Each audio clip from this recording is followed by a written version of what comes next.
I've always said that entrepreneurship is a lifestyle. What sparked the thought in you that you want to start a company? Just think about, like, you already have the exposure, you have the phenomenal salary, you have the bonus, you've got all of it. So you don't need this because essentially you're there. Let's say someone wants to start a data-based company, or let's say a new entrepreneurial venture. What advice would you give them? So product thinking is literally on the ground floor, right? Who is your user? What do they do today? Why is that broken? How did that entire journey start? BrightHive is my fourth endeavor. I've had 2 exits and 1 failure. And by the time you get to number 4, or anything past 1, basically, I mean, you have some pretty great war stories and battle scars. How are you using AI or agentic AI to solve this problem, and what are the different touch points for anybody who's using your product? Right, so our platform is completely driven by agents. You log on, welcome, Suzanne, what would you like to do today? Every step of the workflow is an agent. We basically have built 7 agents that mimic a data team. Can people plug in multiple different models? We work with multiple models, and we have our own philosophy and our own approach for how we grade them. We look at their performance, we look at benchmarks. Hi everyone, welcome back to our podcast, Everything Product. In this podcast, we talk about different product management concepts, latest technology insights, and we host a wide variety of industry leaders shaping up the technology space. I'm very excited for our podcast episode today. We are joined with Suzanne El-Moursi, a dynamic entrepreneur with Egyptian roots and a wealth of experience in building and scaling companies. Suzanne is currently the co-founder and CEO of BrightHive, a productivity platform with AI-driven data management capabilities. Her journey spans over 22 years across top brands like IBM, HSBC, and GE Healthcare, and she also pivoted several startups in her entire journey. Suzanne brings a unique blend of creativity, optimism, and enterprise experience and brand strategy. So, Suzanne, thank you so much for taking time and joining the Everything Product team today. Absolutely, my pleasure. Awesome, Suzanne. So before we get into all the details, right, just for the audience to get to know you, can you give a very quick background about yourself and quick background about BrightHive? I know we have a bunch of questions planned on details set, but can we start with a quick background about yourself? Yeah, sure. So I am born and raised in Cairo, Egypt. I came to the United States in the late 90s, 95 to be exact, at the birth of the @ which is the internet. I remember those days fondly because that symbol, @ was everywhere. And it was a very exciting time. Very few people around me now, because most startups, there's young talent, remember the Y2K and the anxiety around Y2K. So I came from Cairo to do what all great immigrants do, which is study and get degrees and work and grow. That was the goal. And I came to Chicago.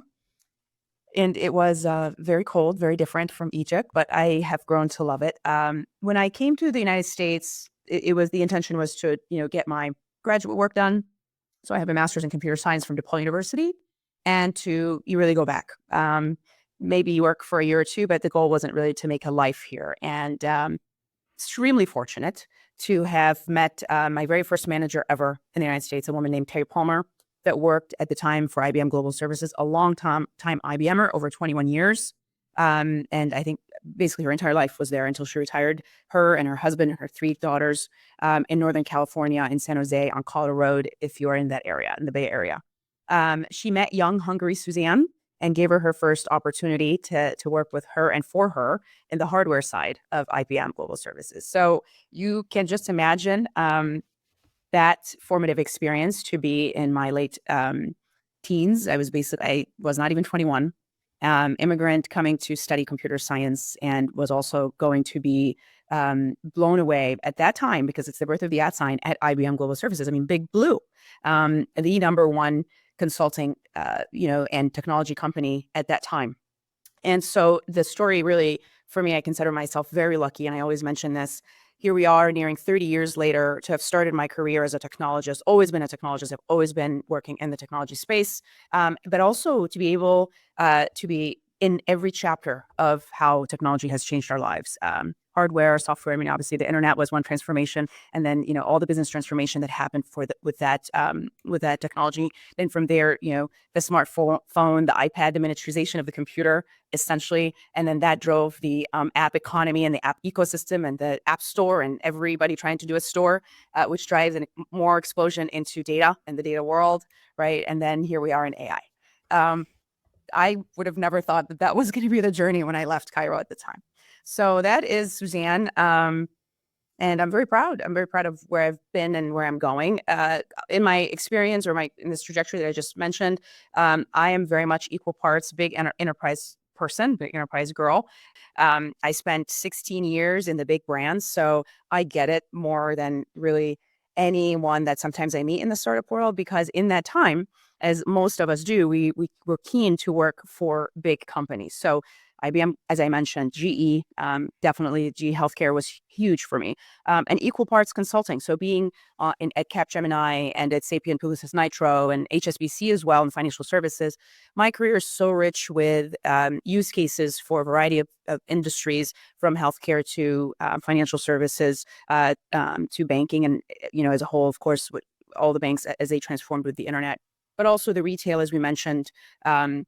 And when you think about just what it means to survive in the enterprise, the kind of product development cycles, the experience that you get that sets you up to understand how the world works, from a process, from data, from decision making. And of course, in this time, you grow from being the individual contributor all the way to being in the executive suite. So that is those years for me give me so much of what I use for kind of a competitive advantage as an entrepreneur, and being able to understand any room really well, and relate to any executive or C-suite very well on the missions and the strategies that they're driving and what our roles would need to be as vendors for them. And in this point in time, as I was growing in the enterprise, I was in my early 30s, and I knew that I hit the glass ceiling when it came to kind of my own personal development. So I decided to go back to school on my kind of own dime, and went to University of Chicago and did my executive MBA, focusing on entrepreneurship and venture capital finance. And that is when I learned about this exciting new world of entrepreneurship and being a startup founder. So as I was completing my MBA at Booth, the number one school in the world, basically I jumped ship and became an entrepreneur 13 years ago, and I've never looked back. Awesome. No, that's actually a big transition, right? I mean, honestly, even I've always worked in like big companies. I work at a startup right now, but I still work for it. So I would love to understand your journey as well. Like, what sparked you the transition? Like, bunch of us did MBAs, bunch of us like went to like entrepreneurship courses, but we might still end up coming to a big company and then like managerial roles. What sparked the thought in you that you want to start a company? Oh, absolutely. I even remember when I walked into my kind of my leadership team at the time. I was already in the executive ranks, and to request so the EMBA programs, at least for Booth, you have to have a letter from your chief HR person or CEO, wherever you reported. First of all, at the EMBA level, you're basically director, VP, and above. So you were definitely in the ranks, right? And you have to continue to work and hold that role while you're going through school for 2 years. So it does require that that you confirm and show that your employer, which is a large company, knows that you are going to be doing this, right? Because the time commitment it requires at that scale. And I remember when I had to sit down to kind of have that conversation and say, I'm going to be doing this. And the reaction was, why, Suzanne? At that time for just, you don't need this. You've climbed the ladder, right? You have the executive title. You have a team of 300 people. At that time, I was actually working in consulting. So I was what is now Publicis Sapient, a great book of business of very dynamic brands across financial services, automotive, airlines at the time, so aviation. And to just think about, like, you already have the exposure, you have the phenomenal salary, you have the bonus, you've got all of it. So you don't need this because essentially you're there. And the answer to what I needed to do for Suzanne was singularly, I'm not asking you to pay for it. I'm asking you to support my growth, right? I'm asking for fulfillment. I knew I was not fulfilled, right?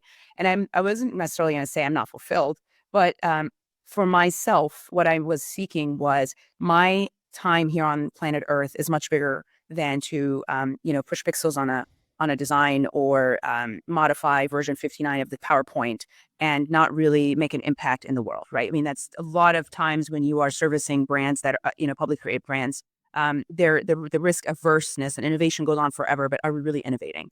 So this is how I knew. I knew that as a 32-year-old person who, left somewhere else far away and came to the United States to really maximize growth and be able to understand and build a life and a legacy, it could not end at just being in corporate. In fact, as I mentioned earlier, I'm very grateful that it started there, right? And it shaped, for 16 years for me to understand how businesses work and what it's like. Those are very valuable chapters. But for me, what am I going to do with it? This is what I was basically seeking. And when I understood through my MBA years, the potential of, building something, it clicked.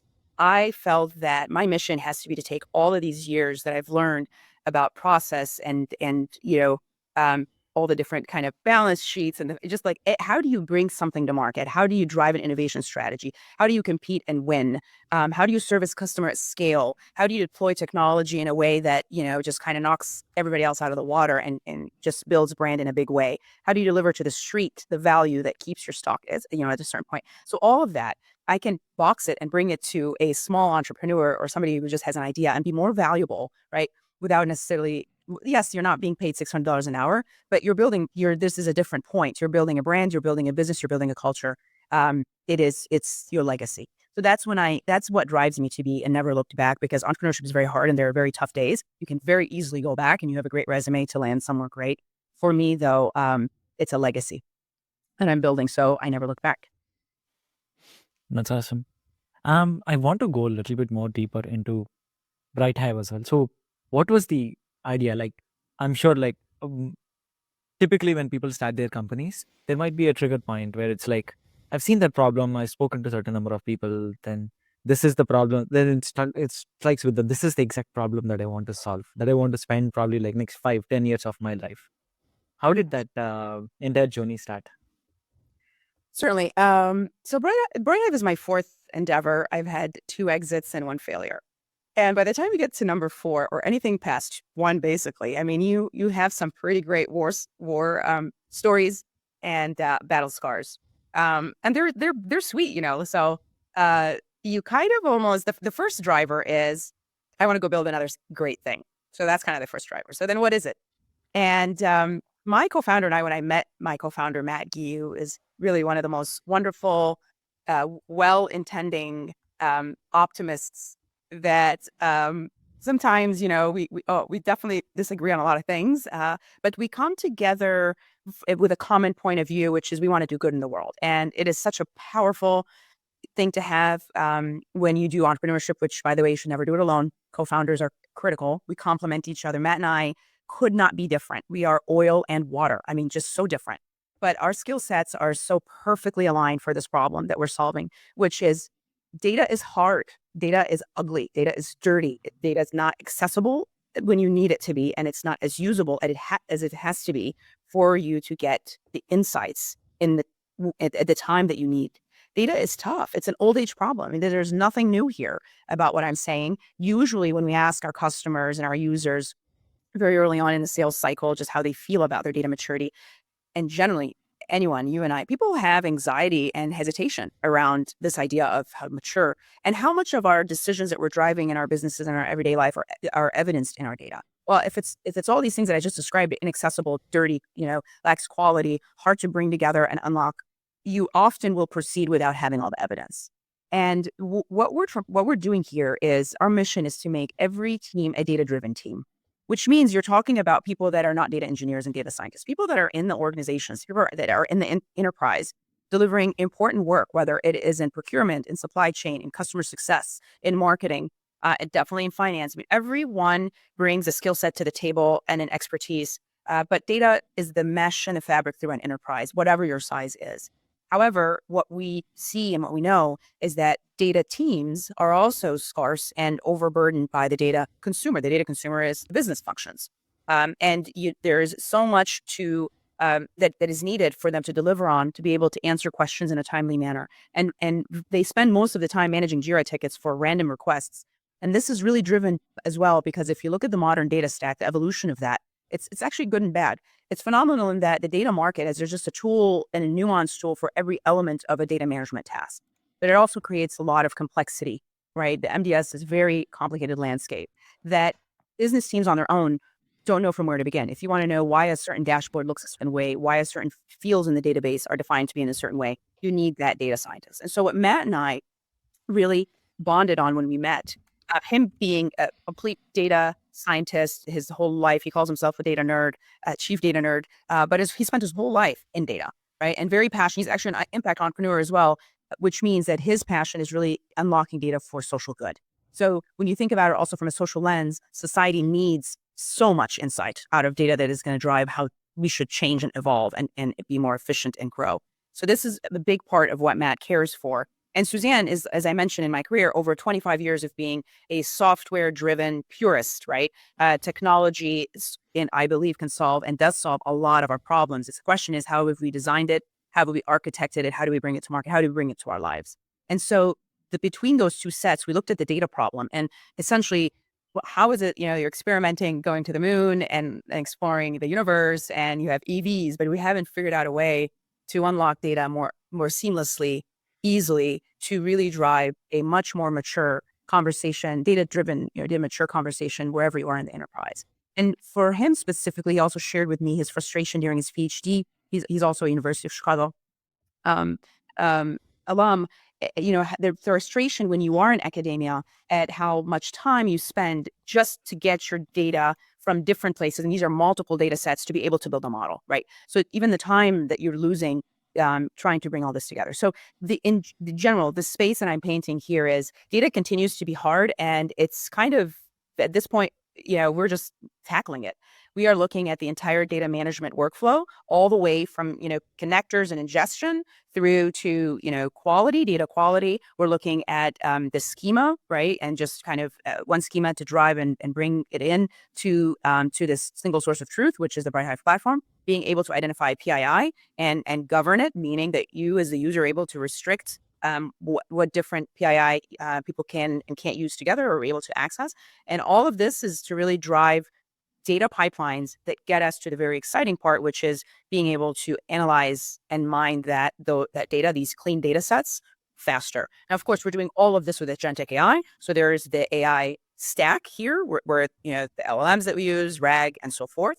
But this workflow is the workflow we're focusing on, right? Being able to create a platform that gives you a turnkey solution, so that someone who is sitting in customer success and has data, on a weekly basis from all the calls or issues that have come through, being and over a long period of time, from different places in the organization. Think about regional locations as well as functions. You can load structured or unstructured data on our platform, and our agents take you through the journey of making data more usable, so that you can actually be able to unlock it. That is our space. Yeah, and I can kind of relate to that, right? So in every organization which I worked for, data is a mess, right? So it's Right. in a lot of different islands, and it's not easy to get to that. And a lot of people, even though they know that they have the data, don't use the data for making decision on a day-to-day basis. Especially, I think one of the biggest pain points I see in a lot of organizations is, if employees want to find information, it is not easy to find information, and you Right. have to go through so many hoops.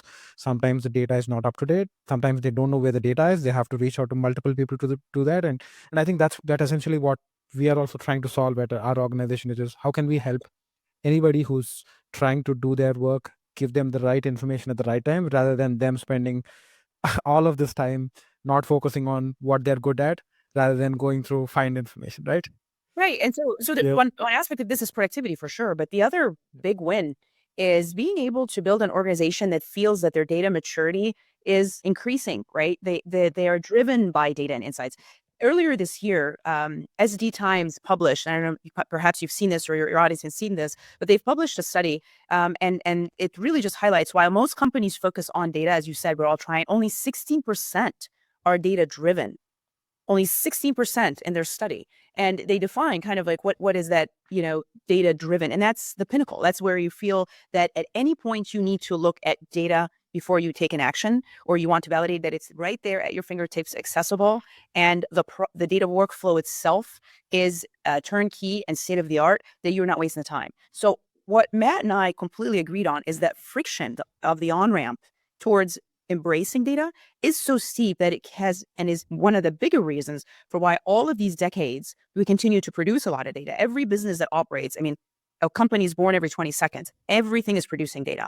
But it's just at a scale now that if the on-ramp is that difficult and you're not able to just, it's dirty, it's messy, it's fragmented, then you walk away from starting at evidence-based first, looking at data before you decide just to put together a strategy or write a document or make a proposal, or adjust something more with immediacy, knowing that the data supports that change that you're making, or, the bet that you're going to make. And that on-ramp is where the story starts.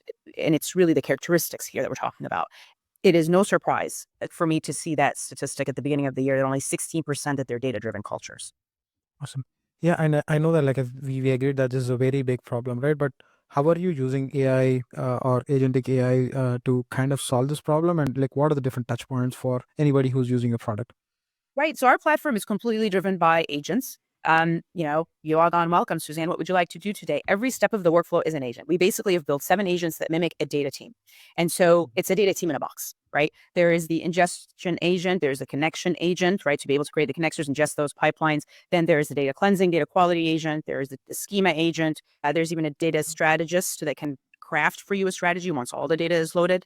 The governance agent drives the governance policies. In the data world, data contracts are a thing. I'm sure some of your audience that are in the space know it. And those policies are what really you and I have to live by if we're sharing data. For example, you're not sharing Suzanne's social security with her birthday, for example.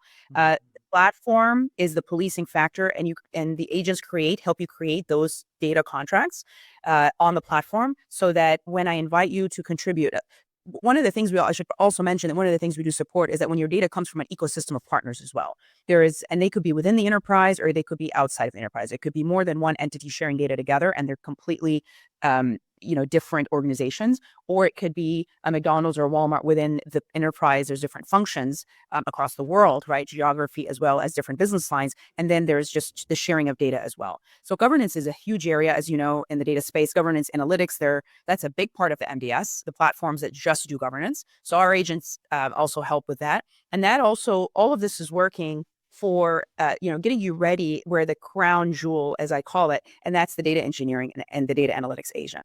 That agent is powerful only when all of this grunt work has happened. So guess what? It just automated a lot of what data engineers and data scientists have to do, which is ready this stuff to be able to be analyzed. I think you brought out a very, very important problem here, right? So I see a lot of times people putting together these LLMs and all of that stuff, and I think when there's bad data in, there's bad data out. So you have to massage, cleanse, and do all of this before you actually fit it into the LLM, and that is the biggest problem which I've seen a lot of organizations are struggling with now.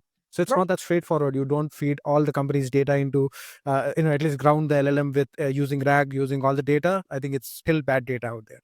Exactly. Right? Exactly. Yeah. So all before this boom that we're in for AI adoption and AI strategy, which is very powerful, we've been working on this, solving the data workflow with agentic AI from 2018. And 2021, we bring the platform on. So just like we're really just in the workflow, figuring it out in the sandbox, going through iteration, and the company really brought the full platform to the market during the pandemic, right? And this is a year before you really started hearing about ChatGPT. Now, the relation here is what's very exciting for me, because what we're doing here is necessary for AI adoption. It's artificial for a reason. And until you educate it, right? And then you can talk about also the AI stack, which, our agentic AI is already doing all of this grunt work to get data cleansed and ready and quality to feed our data engineering and data analysts and data visualization agents, which really are more in line with much of the AI technology stack that you're hearing about, RAG, the LLMs that are underneath it. And then we have a headless visualization agent. A lot of our customers, some of them are just, they kind of shy away from the Tableaus and the BI tools of the world. It's complicated for them. They don't necessarily know a lot of the code, and that's okay, right? If you have a central data team that can do that, that's terrific. But our experience ends really after you've seen your visualizations, because the data visualization agent can't do that for you. So it's a headless visualization piece. And for us, what you've created out of this entire flow that I just explained is what is known as a data product, right? It's a full workflow that has a beginning and an end that is creating value. And the value is a data product out of very cleansed, high quality data that then you can use that data product, whether it's a DBT model, whatever that product is. Usually people are trying to understand things and create new insights that can go into your Tableau if that's where you want it to go. It can go into your LLM if you are feeding an AI strategy. That can go to other AI, right? So it's the AI to AI. In the case of universities and higher education, which is a sector that we know very well, universities are trying to stand up chatbots for students, across the entire student experience. So if you have an advising agent, there are companies that just do that collegial advisor AI. How does it know everything about Suzanne the student? Right? Think about that. Mhm. What's feeding that advisor that Suzanne as a student is reaching out to on a Saturday because she needs help with her finance exam coming up? How does it know Suzanne's journey? So that data is coming from fragmented databases that have, how did I do on the last tests? How did I do on the quizzes? What were my grades overall? If there's any kind of social, situation to consider, did you as a parent recently, did you take time out from your academic career? So generally, this idea that we're going to have more chatbots and more assistance bots to do different things for us, they need to understand who's the human on the other side. And therefore, this point that we're making is the quality of the data to feed a variety of use scenarios in the world as we go into the future. The relation between data quality and AI adoption success is absolutely makes sense. And that 80% of AI adoption is failing because you have bad quality data absolutely makes sense, because it's garbage in, it's garbage out. Yeah, I can completely agree with you on that. So, you were saying that you have this data product which is doing a lot of these different small tasks, which is data governance, data cleaning, making sense of the data and all of that. So, for the data product, like, are you building this on top of an LLM? Can people plug in multiple different models? Right. We work with multiple models, and we have our own philosophy and our own approach for how we grade them. We look at their performance. We look at benchmarks. So we do not create or maintain, and we don't believe we have to actually, for what we're enabling, the data management workflow. The big assets here is the enterprise's data to start, and being able to make that usable and unlocking it in a manner that is privacy and security preserving and compliance adhering, right? And being able to bring it to our agents that are essentially off of the LLMs, a suite of LLMs that we use in the tail end of our workflow, so that essentially our data engineering agent is both informed by the data that comes as proprietary from the enterprise, and also being able to be connected to the LLM. The data product that the user creates, that's different. That's different things for different people. That's really, in the world of AI applications and the different use scenarios. In higher ed, it's going to be different than the financial services. It's going to be different than in energy when you think about energy assets. So that is what that's the user generated content, if you will, back in the marketing days. That's the user generated product. But for them to figure out the answer to something they're seeking, a question that they're trying to answer, or to look at the data in a way that they haven't seen before, you need this entire kind of infrastructure to really lead the way, so that the data that they're using to inform that questioning, right, and the agent itself to being successful and being smart is set up that it has everything that it needs in a usable manner, right? And the user here, when you think about data products, it's exciting for us because we get to understand a lot more for why is that necessary, right? And as we grow the company, the data products themselves point to what can you templatize. So for example, if you're answering a question in the financial space that is applicable to the entire banking industry, for example, or in the credit cards, right? How many more, credit card companies are trying to answer the same thing? That's what we're trying to even create more fluidity around. The insights that we can draw out from the use cases. Why are you doing this from the very beginning? And at the tail end, what does that answer in the data product look like? And is there a way to create even more efficiencies by creating the templates over time, where the agents remember what you have done, right? There's a history in the agent's mind around, this is something that a report that Suzanne creates every 6th day of the month, right? If I was a financial analyst reporting to my controller. So that in itself is going to be possible in the future. And you're going to find more of it when you're able to create and strengthen that historical attribute of the agents that are helping with data product creation. Awesome. I have a question. Like, I know you said you focus on the education industry and obviously the fintech and others as well.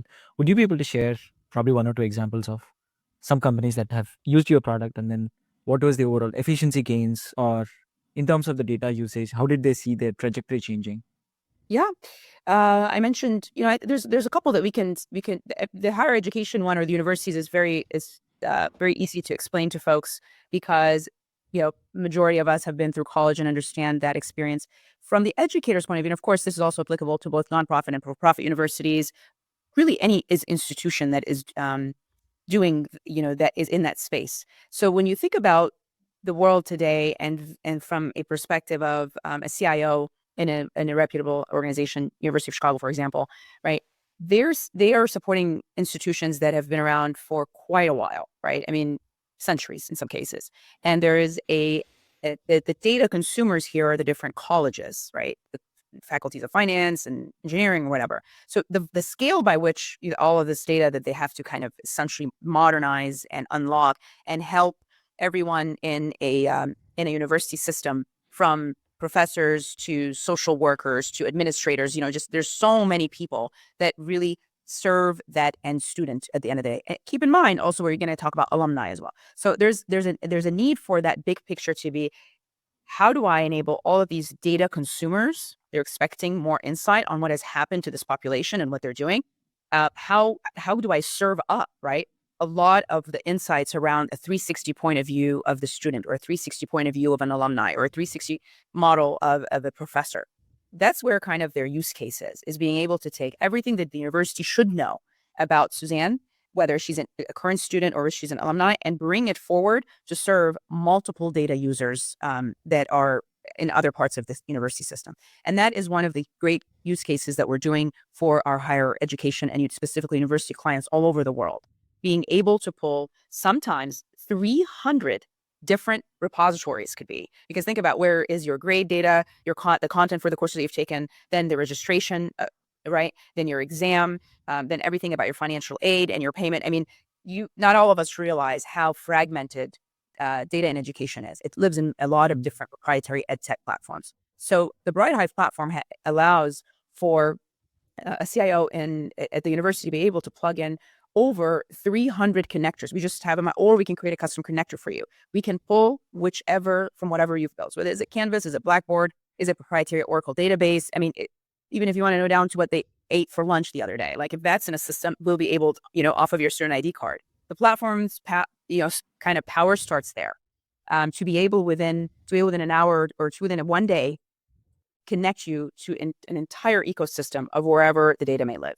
And then the ingestion kind of piece of it, that takes weeks, that takes months, right? Because much of that data is locked up. Think about just the time. And we've often heard weeks or months, that's on the short end. That's if you have a staff dedicated to do that. Usually, that's not the case. It takes a couple of years and it's a big strategic project. So gains right off the very beginning, being able to bring unstructured, structured data wherever it lives into the BrightHive platform. And then, and that's driven by an agentic AI. And then from there, the next agentic layer is to be able to just look at the quality of the data and give it a score, right? When you pull, for example, maybe all the alumni in the last decade, right? The quality of that data, how much of it is usable, things like how, empty fields and unique characters because there's international names and on and on. I mean, there's just so much when you think about data quality that we're able to identify, and it just shows it on the platform for the user. Here's what you're working with. The reason for that is that in our use case understanding, most people want to have data discoverability. Before you decide that you want to use an Excel or multiple Excel, you're asking the question, I don't know the data that it has. I don't know what it contains. So there's the element of just discovering what's in the file, right? What's in that import before you decide to put it into, forward with schema definition and then the model that you're going to be building. So when you think about all of this, we're talking about a workflow from a data management that is 12 to 18 months plus, being able to bring it in, discover it, grade it, and then being able to improve upon it, govern it for PII, and then begin using it for analytics. And once all of this is set up, I'm thinking this would be a continuous basis where all of these connectors will keep ingesting data as new data comes in, and it keeps Totally. getting better, right? Yeah, that's even where it's so if you talk about efficiencies, I mean, annually you've created the connectors. That's BrightHive's platform responsibility. We maintain all of those connectors. We keep them clean. We keep the technology up to date. That is exactly what we provide, the value out of the box for the customer on our platform in whatever industry, is that whole connections library becomes very much our responsibility to keep for you. So and maybe let's assume that if some company has to build all of these things up by themselves. It might maybe have taken them a year to a year and a half, right? But if they get started with you guys or your product, like what is normally the time it takes to put all of these things together? Yeah, I mean, our platform deployment is literally within a week we can deploy. And then the data starts to come in. Then we support the customer on the next piece, which is what is it looking like, right? Because that's a new mode of interaction, it's a new user experience for the customer. And in here, it's really the users. So when CEO of University signed us up, a very reputable university, the team is really the user base. It's his data analysts and data engineers that are really, which is not a big team, right? So then we support the adoption of the platform, and really understanding what the UI is communicating back, understanding that new workflow by way of agentic AI, and that we provide with our customers, throughout the entire time, because we have to care about adoption and retention and on-platform engagement, right? It is not where you're going to implement and walk away after a week. The implementation is the very first and probably the easiest, because we've built the platform. The training, the adoption, and on-platform engagement, that is really where we learn for product evolution, which is your space, right? But then also to really build a business and build a relationship and build a brand, right, around what you're doing. Yeah, that sounds. But even with using AI and agents and doing all of this upfront, right? I think that's massive gains of at least time savings and also productivity for whoever is onboarding. Awesome. Right. I mean, the build versus buy for us is this great conversation, because we almost are we're waiting for that question, and the slides are going to come up, say, let's just show you the level of effort, the LOE. And by the way, it is actually not foreign to them. They 100% of the time they agree with what we're saying. The LOE for the build versus the LOE for the buy. And every customer's got milestones. They're just hesitant to decide how quickly can they promise certain insights. And where we get really excited is that with confidence, you can say to your executive leader that we'll have this within the quarter, right? Within the month. Like this build versus buy decision too, what makes it difficult is you're going to plan out and have a buffer that makes it also longer, because you have to account for all the modes of failure that are going to happen, because building is hard, right? And so oftentimes when I work with my customers to understand what are they trying to achieve, the question is also, and by when would you like that to happen? And when you zero in on that, much of the time they're like, I haven't given that thought. We would like to do it, before the next fiscal year. We want to do it, within, and have that done within, 6 months. Depending on the use case, you can kind of more or less almost always say a lot shorter. You're gonna get to that insight a lot shorter on our platform, because one of our KPIs is accelerating time to insight. You want to go in and be able to show them that. If you're not able to show that value right away, you've lost the argument that our LOE and buying us is way better than if you were to put all of these plans and find the staff and hire the staff if you don't have it, and the project management, like all of the stuff that has to happen to build it from the ground up. So BrightHive needs customers to realize that not only are we quick to deploy and support, right, but we're helping you arrive at your key milestones, which is whatever delivery it may be or insight, right, so that you can actually believe that the system is the most powerful tool that you have, right, in your arsenal when it comes to data-driven and data maturity in the enterprise. Makes sense. Actually, one more question, right? So the overall outcome when you think about is what matters. Like, especially when you're thinking about customers as C-level executives or directors who are trying to find the data. And the way, my corporate experience is the insights change probably on a daily basis or on a weekly basis.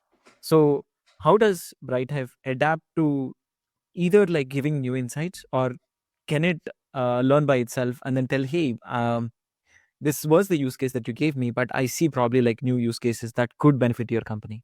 How are you guys thinking there? Exactly. It's learning, right? It's exactly. And it's in the pattern matching that where this gets us really excited. I lean so much on my long career, right?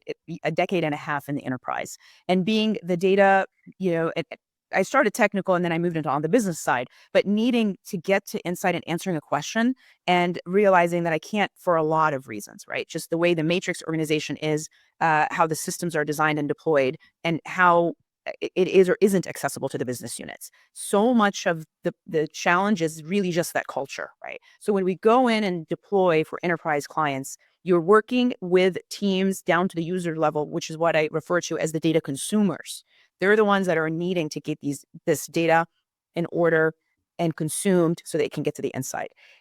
In being so close in the front lines with users, you're able to understand, and therefore you can say the bot can learn this. We can modify and evolve the product to make this something learnable, right? And oh, by the way, reasoning is improving. So these complex workflows that we're talking about, there's absolutely very soon where not only are we going to say it's possible, but many of us in this space are going to be able to report and say, this is how well it has happened, like the performance of that. The complex isn't so complex anymore, right? And the agents, not only do they understand the historical pattern of what Suzanne's trying to answer, and the patterns within that, but we at BrightHive are excited about the next 24 months where our dashboards, our landing pages are going to look very different, because the agents are even much better than human beings in detecting patterns and seeing what she's doing. And that's happening today, actually. But it's in the agentic AI model with structured and unstructured data to make the data workflow more turnkey. In that kind of end journey, what can we reveal to you when you come into my platform on a daily basis, because you have things to process for that day or that time in the month or that time in the quarter, right? There's a lot of pilots that I see that happen, and that's very normal in the enterprise place. Not pilots for AI, that is also happening too. But usually when there's a new business idea or a new product introduction, it's part of the research piece. And you get so much data that comes out of any kind of piloting, sandbox exploration before you want to bring out something and make it much more standardized and rolling it out.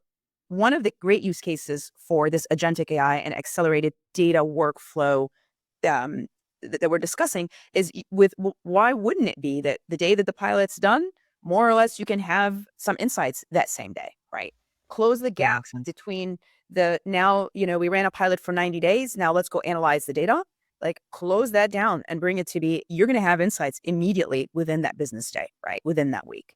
This is the kind of velocity that is necessary for business teams so that you can move that data maturity, which means we need to bring a platform that brings the data workflow and this concept that we love saying, a data team in a box, to more of the enterprise that is not data engineering, data analyst trained, so that you can actually unlock insights a lot faster across the enterprise. And when you do need data engineering skill and capability, you're using them for the very high value, high human intelligence. And there's a lot of that's still going to happen. I get this question often. Are you displacing people? No, we're actually reskilling non-technical staff to remove the engine, remove the pressure off of needing to know just very primitive. 80% of the grunt work of data can happen outside of data teams, so that when you engage with your business colleagues, you're actually engaging for the work that you like to do, which is a lot of times evolving models beyond, in very scenario planning manners.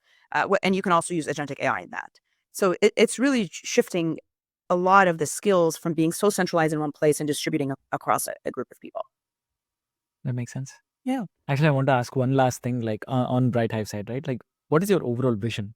And how do you think the data landscape, the data-based, the data-driven environment, companies have been like changing a lot. So how do you think this is impacting the data management landscape in general?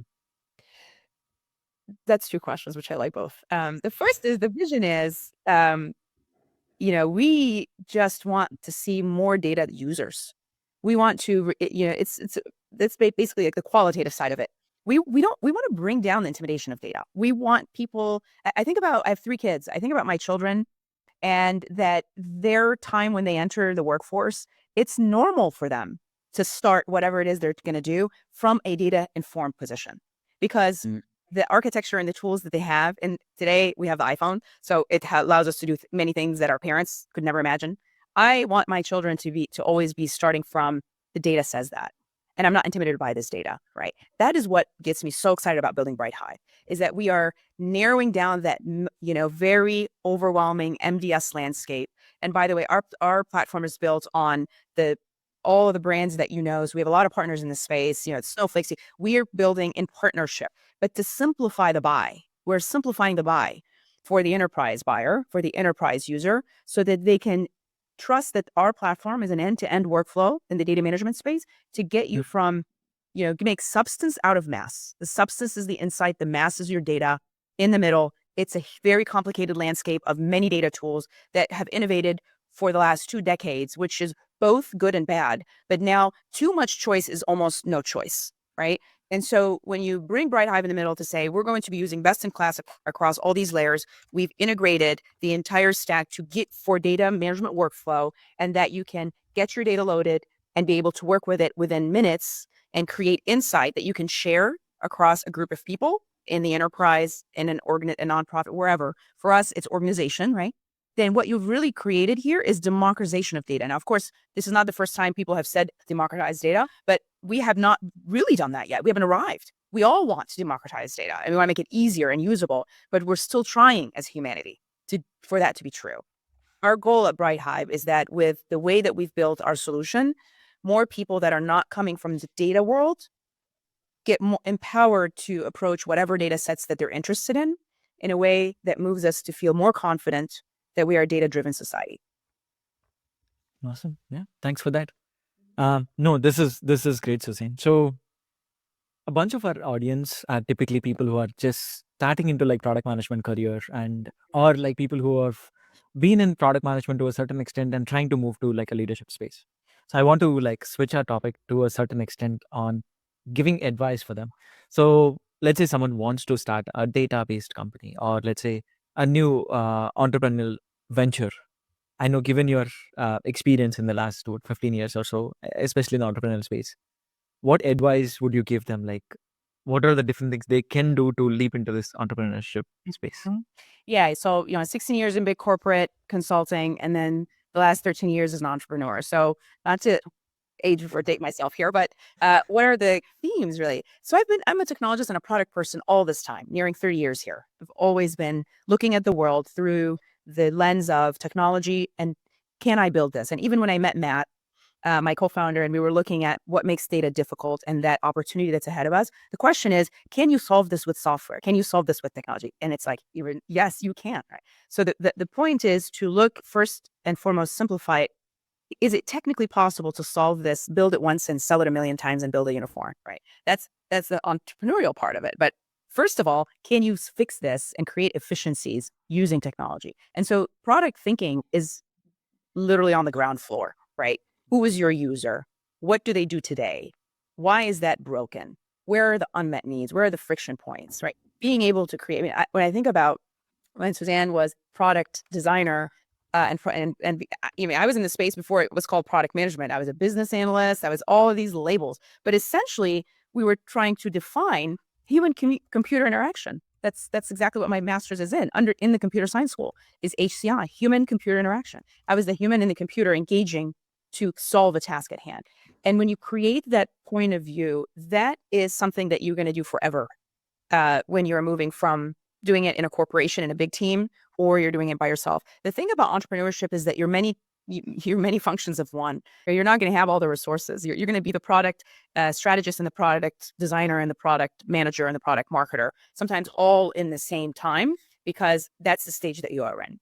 And so the very first thing after knowing that it's following a systemic proven product management process that starts with understanding the why we do things and what we're trying to do and what are the goals, and breaking down use scenarios for insight.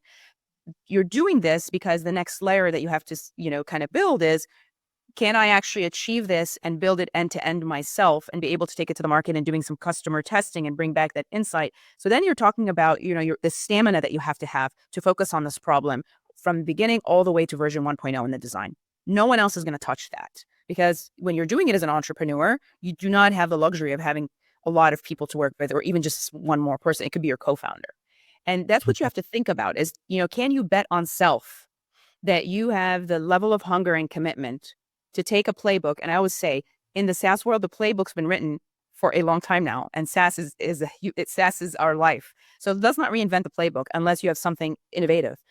Do you bet on self that you're going to have the discipline and the consistency to understand people and where they are and where they're trying to go? And as a product thinker, think about how can you get them there differently. And when you can bet on self that you can do the entire workflow yourself, you begin to see that incrementally, I always advise any new founder, small wins, celebrate the small wins. People get so caught up in things like the raise announcements. Celebrate the small wins, which is at the end of this day, is it an idea that you arrived at? Is it an aha? Is it the number of interviews you had to complete? The small wins start to build the confidence that this product actually is needed in the world. That is a big part of that transition from being in a big company versus a small culture. Betting on self and, consistency and keeping the fire alive. Awesome. Oh, this is great, Susan. I know we are over time, but thank you so much for spending time with us. One last thing, like if the viewers want to reach out to you, what would be the right place? Sure, LinkedIn. I live on LinkedIn. If I'm not in my inbox, I'm in LinkedIn or X. But LinkedIn is my preferred because obviously with my career and how long it's been, I have people that I connect with from all over walks of life. And it's always so nice to see where people are going and what they're doing. And I love to collaborate. So feel free to ping me on LinkedIn. And that's it. Thanks for the conversation. Awesome. Thank you so much. Thanks a lot.